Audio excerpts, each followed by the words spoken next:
কর্মসূচি নেক আমল করা। দ্বিতীয় কর্মসূচি আমলের মধ্যে ইবাদতে আমার সাথে যেন অন্যকে অংশীদার না বানায়, শিরিক না করা। রহমতের নবী বলেন ক্বালা নবী সাল্লাল্লাহু আলাইহি ওয়া আলিহি ওয়াসাল্লাম আখলিস দীনাকা ইয়াকফিকাল আমালুল কলিল। হে উম্মত, তোমার ঈমান ও আকীদা পরিশুদ্ধ করে নাও, অল্প আমল নাজাতের জন্য যথেষ্ট হয়ে যাবে।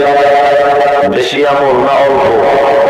বলেন অল্প, বেশি আমল লাগে না।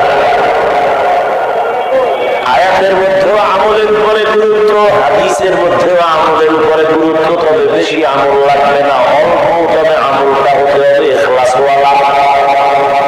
কি ওয়ালা?